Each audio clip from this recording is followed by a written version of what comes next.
Cette vidéo vous montre comment utiliser correctement le test OraQuick du VIH. Il a été démontré que le dispositif de test est efficace, précis et sans danger.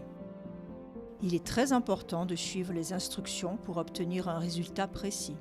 Notez bien s'il vous plaît que si vous êtes positif pour le VIH et que si vous prenez un traitement pour le VIH, ce test n'est pas pour vous, car il pourrait produire un résultat faux négatif.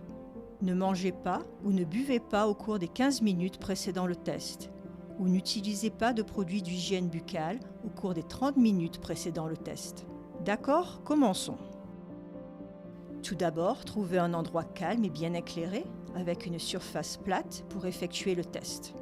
Ouvrez le sachet, retirez les notices d'utilisation et lisez-les attentivement.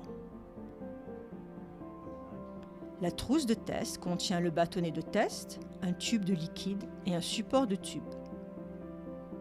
Trouvez le tube de liquide et retirez-le en ouvrant le sachet.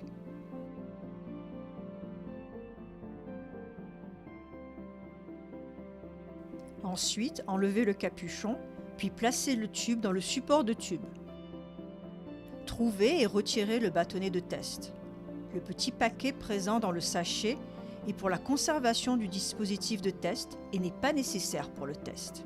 Jetez-le. Assurez-vous de ne pas toucher la partie plate de la spatule.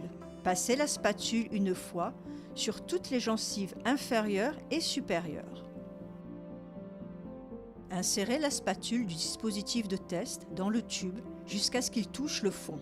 Laissez-la là pour 20 minutes avant de lire les résultats. Ne lisez pas les résultats après 40 minutes. Maintenant, lisons le résultat. S'il y a deux traits, un près du C et un près du T, même très peu visibles, alors vous avez peut-être le VIH. Si votre résultat montre deux traits, vous devriez contacter une infirmière ou la clinique la plus proche. Ils seront capables d'effectuer d'autres tests et de vous donner des conseils pour rester en bonne santé. S'il y a un trait près du C et pas de trait près du T, alors votre résultat est négatif. Cependant, si vous pensez que vous avez été exposé au VIH récemment, alors vous devriez effectuer un autre test dans les 3 mois à venir. S'il n'y a pas de trait près du C, ou si un fond rouge obscurcissant le résultat est présent, ou si le trait est en dehors du C ou T, alors le test ne marche pas et vous devez en obtenir un autre.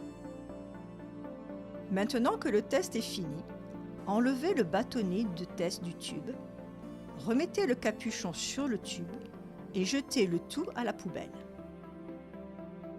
Merci d'avoir utilisé le test OraQuick du VIH. Maintenant, vous connaissez votre statut.